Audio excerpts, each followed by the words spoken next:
balik batas langit dan bumi, ada tempat yang tak pernah terlintas dalam benak manusia, sebuah negeri keabadian, tak pernah dilihat mata, tak pernah terdengar telinga, dan tak pernah terdetik dalam hati siapapun. Inilah surga, Al-Jannah, puncak dari segala nikmat yang disediakan Allah. Bukan karena banyaknya amal, tapi karena luasnya rahmat Sang Maha Penyayang. Bahkan Nabi Muhammad SAW bersabda, tak seorang pun masuk surga karena amalannya. Lalu seorang sahabat bertanya, bahkan engkau juga, wahai Rasulullah? Beliau menjawab, ya, bahkan aku, kecuali bila Allah limpahkan rahmatnya kepadaku. Hadis riwayat Al-Bukhari dan Muslim. Dan bersiaplah, dalam episode kali ini kita akan menyingkap sedikit tirai kenikmatan abadi tersebut. Tentang surga, yang keindahannya membuat dunia tampak tak berarti. Mereka tak meminta dunia. Mereka memohon keselamatan yang hakiki. Dibukakannya pintu surga dan dijauhkan dari api neraka. Kaum muslimin yang beriman yang dirahmati Allah Subhanahu wa Ta'ala. Namun, sebelum kita lanjut dengan kisahnya, mari kita bersama-sama berdoa memohonkan ampunan dan diberikan rahmat agar Allah Subhanahu wa Ta'ala membukakan surga untuk kita semua. Seperti yang diriwayatkan dari Ummul Mukminin Aisyah radhiyallahu anha, bahwasanya Rasulullah shallallahu alaihi wasallam biasa berdoa, Allahumma inna as'alukal jannata wa ma qarraba ilaiha min qawlin wa amalin wa a'udzubika minan nari wa ma qarraba ilaiha min qawlin wa amalin. Yang artinya, ya Allah, sesungguhnya aku memohon kepadamu surga dan segala sesuatu yang bisa mendekatkan kepadanya dari ucapan dan perbuatan. Dan aku berlindung kepadamu dari neraka dan segala sesuatu yang bisa mendekatkan kepadanya dari ucapan dan perbuatan. Hadis riwayat Ahmad, disyahihkan oleh Syekh Al-Albani dalam Asy-Syahihah.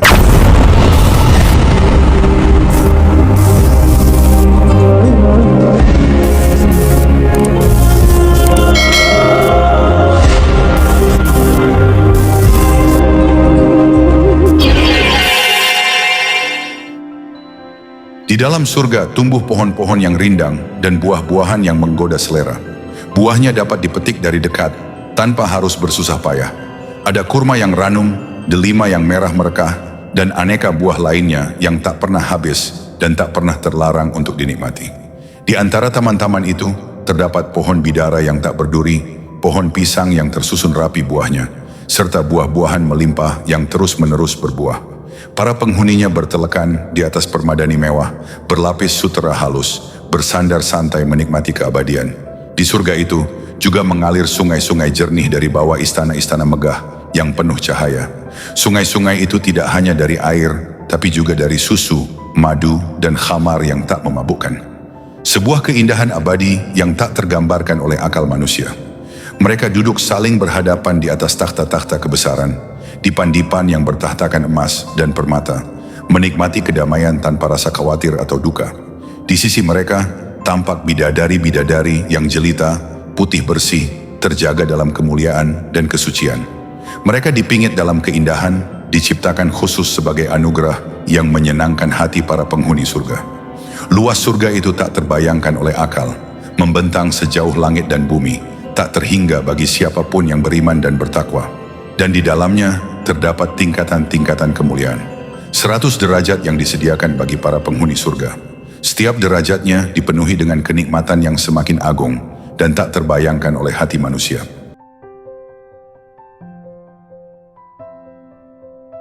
Bayangkan, sebuah negeri keabadian di mana bangunannya tersusun dari bata emas dan perak. Semennya bukan dari tanah, melainkan dari minyak kesturi yang paling wangi. Kerikil yang menghiasi jalannya bukan batu biasa, tapi intan dan permata yang berkilau. Bahkan debunya bukan debu kotor, melainkan serbuk harum waros dan za'faran. Siapapun yang memasukinya tak akan pernah merasakan lelah, tua, ataupun kematian. Usia mereka tetap muda selamanya. Pakaian mereka tak pernah lusuh. Nikmat yang mereka rasakan tiada henti, dan kebahagiaan itu tak pernah menjemukan. Di tempat itu setiap keinginan terwujud. Apapun yang diharapkan oleh hati dan indah dipandang mata, tersedia tanpa batas. Permintaan tak perlu diulang karena segala kenikmatan hadir sebelum diminta. Para penghuni surga makan dan minum dengan kenikmatan luar biasa, namun tubuh mereka tak mengenal kotoran, tak meludah, tak buang air, bahkan tak ingusan. Segala makanan itu berubah menjadi sendawa yang wangi, dan keringat mereka harum seperti minyak kesturi. Lisan mereka terus mengalun dengan pujian dan tasbih, seiring nafas yang teratur, mengalir alami seperti kebiasaan. Di sisi mereka, istri-istri yang disucikan menanti. Tiap lelaki di antara mereka dianugerahi pasangan yang dihiasi dengan 70 lapisan keindahan. Kecantikannya memancar hingga sumsum tulangnya, tampak dari balik kulit yang bening bercahaya. Setiap wajah akan tampak bersinar. Ketika rombongan pertama dari umat memasuki surga, parasnya secerah bulan purnama. Dan yang menyusul di belakangnya akan bercahaya seperti bintang paling terang di langit. Mereka semua satu postur, tingginya seperti Nabi Adam, sekitar 60 hasta, gagah, sempurna, tanpa celah. Mereka menyisir rambut dengan sisir emas. Tempat bara wangi yang menghangatkan tubuh mereka adalah kayu gaharu terbaik. Segalanya harum, sejuk, dan menenangkan. Tak ada kebosanan, tak ada kegelisahan, hanya ketenangan abadi dan ridha dari Tuhan yang paling dicintai. Mari sedikit kita melihat ke belakang, bahwa dalam episode sebelumnya telah dikisahkan, ketika semua manusia dibangkitkan dari kuburnya, dalam keadaan bingung, diam, dan menanti nasib mereka. Di saat itu, muncullah satu sosok mulia, satu nama agung yang dikenal oleh seluruh umat manusia, Nabi Muhammad SAW. Dialah yang pertama kali bangkit. Dialah yang pertama kali berbicara ketika semua manusia membisu. Dialah yang pertama kali mengetuk pintu surga. Sebagaimana sabda beliau Rasulullah yang diriwayatkan oleh Anas bin Malik radhiyallahu anhu, "Aku adalah Nabi yang paling banyak pengikutnya pada hari kiamat, dan kelak aku adalah orang yang pertama kali mengetuk pintu surga." Hadis riwayat Muslim nomor 196. Dan dalam riwayat lain juga disebutkan dari At-Tirmidzi bahwa Rasulullah Shallallahu Alaihi Wasallam bersabda, "Aku adalah orang pertama yang keluar dari kubur ketika dibangkitkan, orang pertama yang berbicara ketika manusia terdiam, pemimpin mereka ketika mereka dikirim, pemberi syafaat ketika mereka tertahan, dan pemberi kabar gembira ketika mereka berputus asa. Bendera pujian berada dalam genggaman tanganku. Kunci-kunci surga juga ada di tanganku. Aku adalah manusia paling mulia di sisi Rabbku, dan aku tidak bangga karenanya. Kelak aku dikelilingi oleh 1000 pelayan yang wajahnya bersinar seperti mutiara yang tersembunyi. Subhanallah, semoga selalu tercurah rahmat kepada beliau, Rasulullah." Inilah keutamaan Nabi Muhammad Shallallahu Alaihi Wasallam. Pintu Al-Jannah tidak akan terbuka hingga beliau yang mengetuknya pertama kali. Dan atas izin Allah, beliaulah yang pertama kali akan memasukinya. Meskipun umat Islam adalah umat yang terakhir diutus ke muka bumi, namun dengan rahmat Allah Subhanahu wa Ta'ala yang luas, umat ini justru menjadi umat pertama yang memasuki surga. Dari Abu Hurairah radhiyallahu anhu, Rasulullah Shallallahu Alaihi Wasallam bersabda, "Kita adalah umat yang terakhir, namun yang paling pertama pada hari kiamat. Kitalah yang pertama kali masuk ke dalam surga. Meskipun mereka telah diberi kitab sebelum kita, dan kita diberi kitab setelah mereka." Hadis riwayat Muslim nomor 855.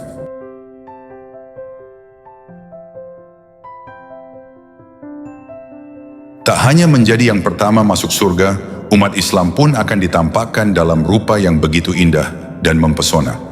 Masih dari riwayat Abu Hurairah radhiyallahu anhu bahwa Rasulullah Shallallahu Alaihi Wasallam bersabda, "Rombongan pertama yang memasuki surga, wajah mereka bercahaya seperti bulan purnama. Rombongan berikutnya bersinar bagaikan bintang paling terang di langit. Lalu siapakah di antara umat Islam yang pertama kali masuk surga? Pernahkah terlintas di benak kita, siapa di antara umat Islam yang akan pertama kali melangkah ke dalam surga?" Pertanyaan ini juga pernah disampaikan oleh Rasulullah kepada para sahabatnya. Dengan penuh adab mereka menjawab, "Allah dan Rasulnya yang lebih mengetahui." Lalu Rasulullah Shallallahu Alaihi Wasallam bersabda, "Mereka adalah kaum fakir dari kalangan muhajirin yang terhindar dari hal-hal yang dibenci. Salah seorang dari mereka meninggal dunia, sementara di dalam dadanya masih tersimpan berbagai kebutuhan yang tak mampu ia penuhi. Maka para malaikat pun berkata, 'Wahai Rabb kami adalah para malaikatmu, penjagamu dan penghuni langitmu. Apakah engkau akan memasukkan mereka ke dalam surgamu sebelum kami?' Namun Allah Subhanahu wa Ta'ala menjawab dengan penuh kasih dan keadilan, 'Mereka adalah hamba-hambaku yang tidak pernah menyekutukan aku dengan sesuatu apapun. Mereka hidup dalam kesabaran, dalam keterbatasan, dan terhindar dari kemewahan dunia yang tercela. Salah seorang dari mereka meninggal dunia, dan di dalam dadanya masih tersimpan keinginan yang tidak mampu ia wujudkan.' Mendengar jawaban itu, para malaikat pun segera memasuki tempat mereka dari segala penjuru.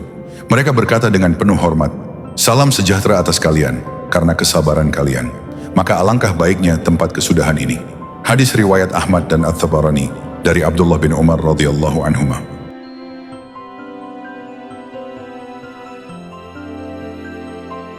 Tak hanya itu, dalam riwayat lain yang diriwayatkan oleh Imam Muslim dan At-Tirmidzi disebutkan, Rasulullah menegaskan bahwa orang-orang fakir dari kalangan muhajirin akan memasuki surga jauh lebih dahulu dibandingkan dengan orang-orang kaya. Rasulullah bersabda, orang-orang fakir dari kaum muhajirin akan masuk surga lebih dulu daripada orang-orang kaya dengan selisih waktu selama 40 tahun. Walaupun mereka miskin di dunia, tapi kaya di akhirat. Mereka tak memiliki banyak harta, tapi hati mereka penuh kesabaran, keimanan dan ketundukan. Mereka tak disanjung manusia, tapi dimuliakan oleh malaikat dan didahulukan masuk ke dalam surga oleh Rabb semesta alam. Maka jangan pernah remehkan hidup dalam keterbatasan. Karena terkadang yang sedikit di dunia justru menjadi yang paling dahulu disambut di akhirat. Kelak penghuni surga juga memiliki keistimewaan tersendiri yang tak dimiliki oleh makhluk dunia. Fisik dan usia mereka ditetapkan dalam bentuk terbaik oleh Allah Azza wa Jalla.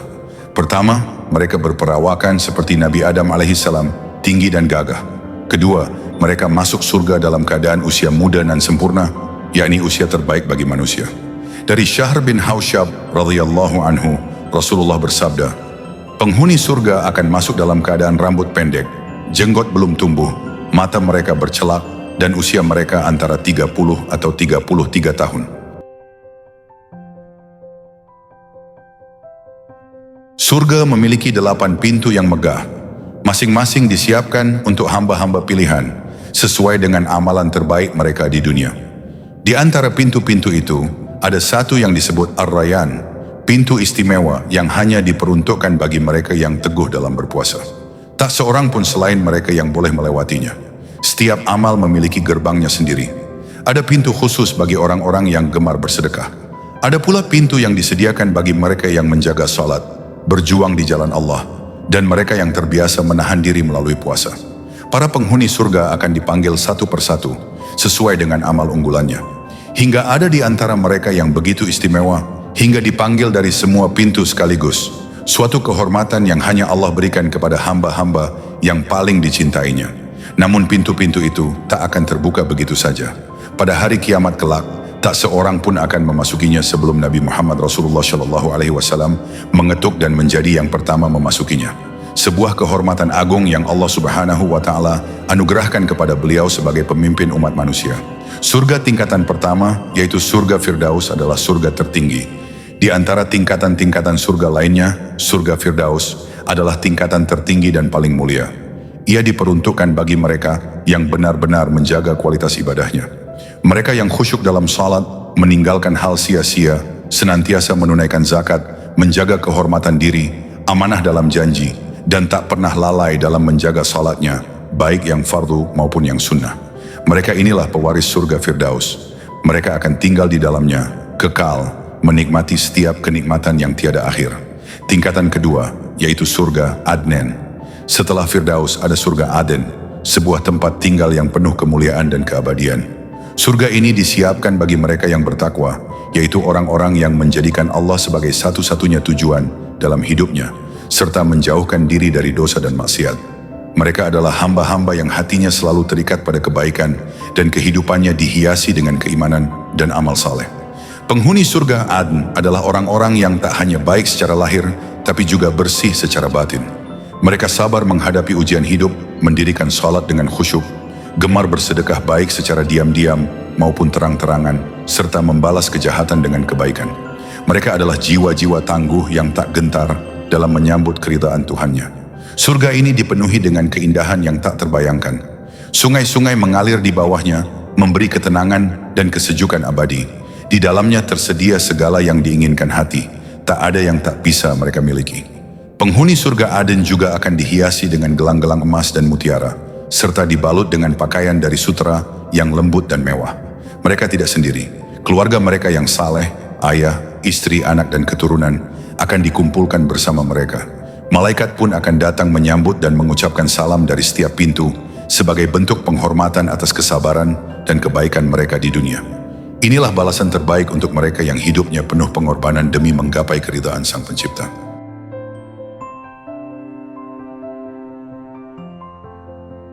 Tingkatan ketiga yaitu surga Naim, tempat bagi orang-orang bertakwa dan beramal saleh. Di atas segala keindahan dunia yang pernah ada satu surga yang disebut sebagai tempat penuh kenikmatan yang sejati, adalah surga Naim. Surga ini tidak diperuntukkan untuk semua orang. Ia hanya dibukakan bagi mereka yang benar-benar bertakwa kepada Tuhannya. Mereka yang sepanjang hidupnya menjaga diri dari dosa, menjauh dari syubhat, dan senantiasa menempuh jalan kebaikan, meski tersohok oleh beratnya ujian dunia. Mereka adalah orang-orang yang beriman dan beramal saleh. Setiap tetes peluh karena salat yang khusyuk, setiap malam yang dilalui dengan istighfar, dan setiap langkah ringan menuju kebaikan, semuanya dicatat, ditimbang, dan menjadi bekal menuju Naim yang agung. Bukan hanya tempat rehat, surga Naim adalah tempat di mana kenikmatan tak terhingga disediakan langsung oleh Rabb mereka. Sungai-sungai mengalir di bawah istana-istana dari cahaya. Aroma kebahagiaan mengalir dari setiap pepohonan dan suara kedamaian bergema dari segala penjuru.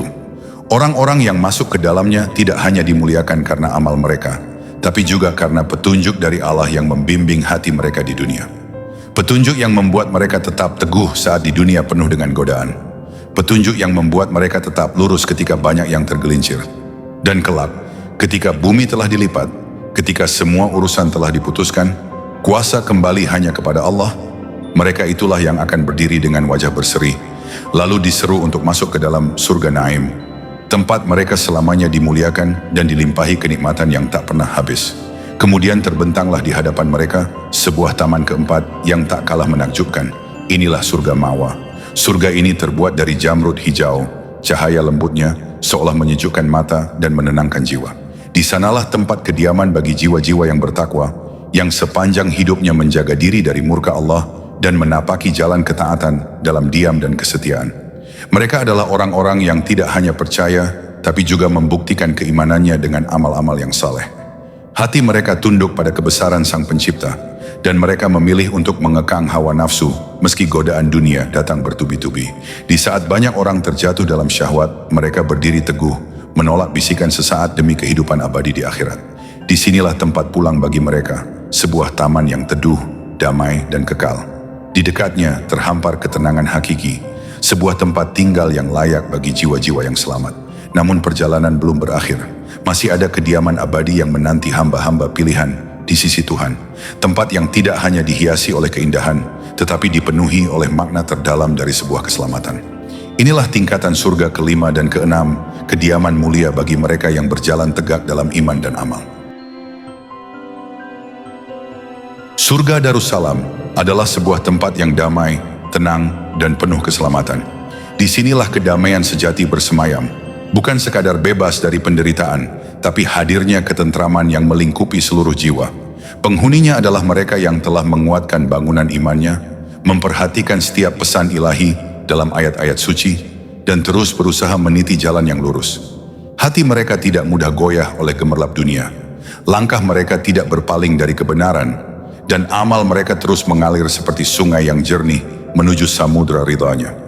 Mereka hidup di dunia dengan mata yang terbuka, melihat segala tanda-tanda kebesaran Tuhan di langit dan bumi, lalu menjadikannya bahan renungan, penguat iman, dan pendorong amal. Maka tidak heran ketika dunia telah berakhir, mereka pun diseru menuju Darussalam, rumah kedamaian sejati. Dan setelah itu, terbentang pula satu lagi taman keabadian, yaitu surga Darul Muqamah, tempat yang kekal, tempat tinggal abadi yang diberikan sebagai karunia, bukan karena semata-mata usaha, melainkan karena kasih sayang dan penerimaannya. Penghuninya adalah mereka yang telah melewati hari-hari penuh ujian dengan tetap menjaga imannya. Orang-orang yang tidak hanya berbuat baik, tetapi menjadikan kebaikan sebagai nafas hidup. Mereka tidak larut dalam maksiat, tidak tenggelam dalam kesalahan, dan ketika tergelincir, mereka bangkit dan kembali. Amal kebaikan mereka melebihi kejahatan yang pernah dilakukan. Hati mereka penuh dengan rasa syukur dan pengharapan. Mereka adalah hamba-hamba yang tidak pernah lelah untuk berserah, tidak pernah jemu untuk meminta ampun, dan tidak pernah menyerah untuk terus memperbaiki diri. Di Darul Muqamah tidak ada rasa letih, tidak ada rasa lesu, tidak ada derita yang membekas. Di sana, setiap nafas adalah nikmat, setiap detik adalah ketenangan. Itulah tempat tinggal sejati bagi jiwa yang telah lama merindukan keabadian. Namun karunia Allah tidak pernah habis bagi hamba-hambanya yang beriman. Setelah Darul Muqamah, terbentang satu lagi tempat mulia yang diperuntukkan bagi jiwa-jiwa yang menggantungkan sepenuh harapan hanya kepada Tuhan mereka. Kemudian surga Maqumul Amin, tempat tinggal yang penuh keamanan dan kedamaian. Disinilah tempatnya beristirahat jiwa-jiwa yang selama hidupnya selalu bertawakal, berserah diri sepenuhnya kepada Sang Pencipta, dalam suka maupun derita. Mereka tidak mengandalkan kekuatan duniawi. Mereka tahu bahwa segala sesuatu adalah miliknya dan kembali kepadanya. Mereka sabar saat diuji, tidak sombong saat diberi, dan selalu menjaga keikhlasan dalam setiap langkah hidupnya di dunia. Kini, sebagai balasan dari keteguhan hati mereka, mereka dibalas dengan tempat paling aman. Sebuah kediaman yang tidak akan pernah tersentuh oleh ketakutan, tidak akan pernah diguncang oleh kecemasan. Inilah tempat yang benar-benar membuat hati tenang. Tempat yang di dalamnya tidak ada luka, tidak ada kehilangan, hanya ketentraman abadi dalam pelukan kasihnya. Dan akhirnya, surga khuldi, surga yang kekal. Tempat terakhir dan tertinggi bagi mereka yang tidak sekadar taat, tapi hidupnya seluruhnya diabdikan untuk menaati perintah dan menjauhi segala larangan dari Tuhannya. Mereka tidak hanya beriman, tapi membuktikan keimanan itu dengan keteguhan hati dan konsistensi amal hingga akhir hayat. Surga ini adalah janji yang pasti, bukan janji manusia yang dapat dilanggar, tetapi janji dari Tuhan yang maha benar. Surga ini bukan sekadar balasan, tapi tempat kembali terbaik bagi jiwa-jiwa yang menjaga kesucian langkahnya sepanjang perjalanan hidup.